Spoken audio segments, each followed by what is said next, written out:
This is the BladeHQ Exclusive Spyderco Paramilitary 2 with the Tanto blade and the M4 steel. And of course that natural jade G10 that I love, but is very polarizing. I know some people dislike it. This knife is on loan from Jocksknife. Jock is a good friend of ours on the podcast and on Thursday Night Knives, and also on Instagram. And he offered to send this along before he received it himself, so I have a chance to check this out. I really appreciate it. I have a sort of love-hate relationship with the Paramilitary 2. Not much hate, just maybe not as much love as a lot of people have for it. But I was very fascinated with this blade shape when they came out with it, this Tanto. I was curious, what are they going to do to make this thing a Tanto? And, you know, they did exactly what you might predict, except maybe that swedge. I wasn't foreseeing that swedge, but I basically saw this knife in my mind when I saw it announced. This is exquisitely thin. You have the same blade stock as a regular Paramilitary 2, but it is, look at that swedge, it's a little bit uneven, isn't it? Or is that just my eye? But anyway, this is hollow ground and so nicely thin back here behind the edge, and you can see how tall that that primary cutting edge is. It is very thin and slicey. I haven't cut anything with it.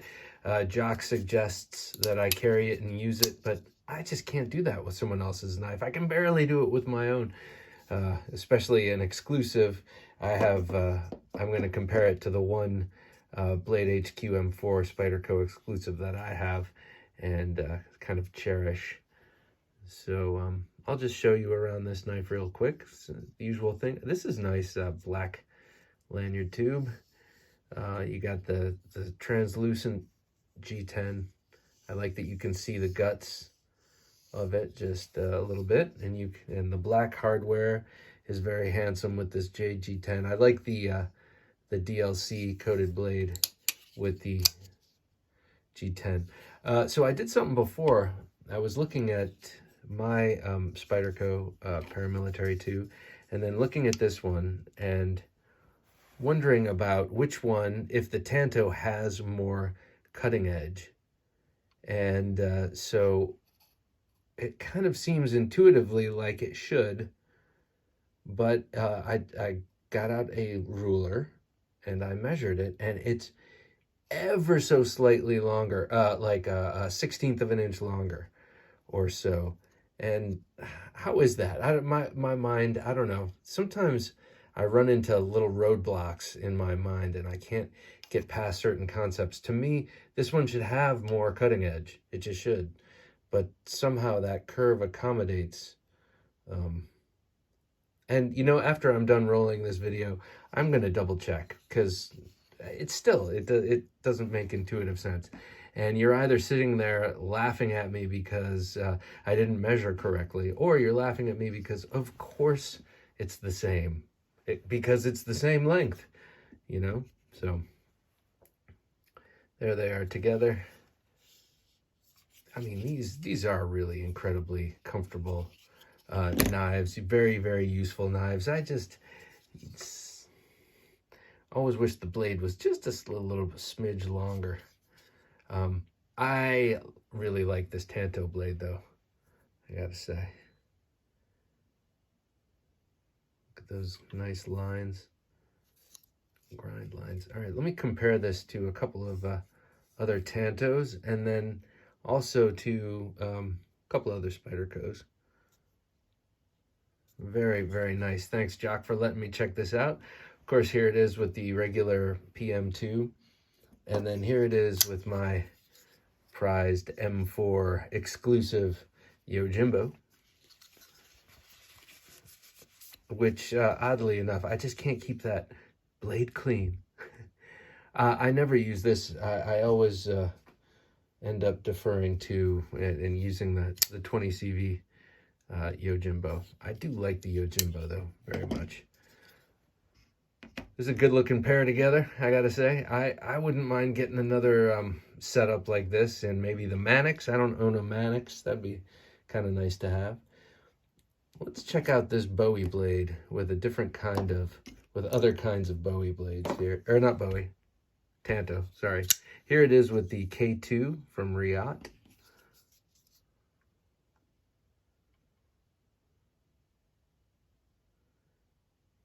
Two interesting Tanto shapes. You know, you can do a lot of interesting things with Tantos. Here it is with one that I got recently that I'm a big fan of. This is the Pelican, designed by K Maxrom, a French guy. And that is a beautiful Tanto blade.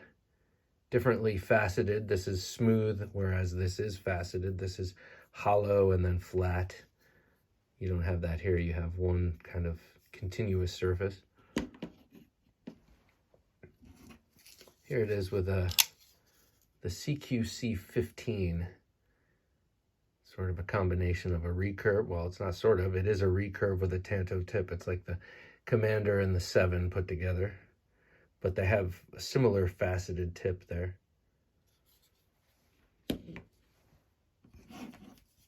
One of my favorites. This is the ZT. Excuse me. 0620. That one's got a nice swedge. A bit like this new Spyderco. I don't know, man. The more I hold this new Spyderco, the more I think it's a desirable knife, I gotta say. Two more cool and unique Tanto shapes. This one, the old style. This is what, 2012, I think, or 2012. The old style Tanto for the Microtech SOCOM, which I think is just so much better than the current one. Not that the current one isn't beautiful, but I like this one better. So really, I'm finding this to be quite unique. I think it's that swedge on top, and then the overall, you know, kind of odd shape, typical Spyderco odd blade shape, is making this thing very compelling and interesting to me. Lastly, we can't talk about Tantos without looking at a Cold Steel, who sort of very much popularized that American Tanto. If they didn't invent it, I don't know. But you got that hollow going to that flat. So I'm really, really grateful. Thank you, Jock, for letting me check this thing out. The action on it, by the way, is superb. Drop, you know, just drops. Totally tight. No blade play at all. But I don't get this often on my. I mean, that's just so nice. So I better be careful before I drop this. Tip first, and have to send it off to get fixed before I send it to Jock. Just kidding. Won't do it, Jock. All right. Thanks a lot. And yeah, I think this is a really cool paramilitary too. If it looks good to you, I'm betting it's going to perform outstandingly.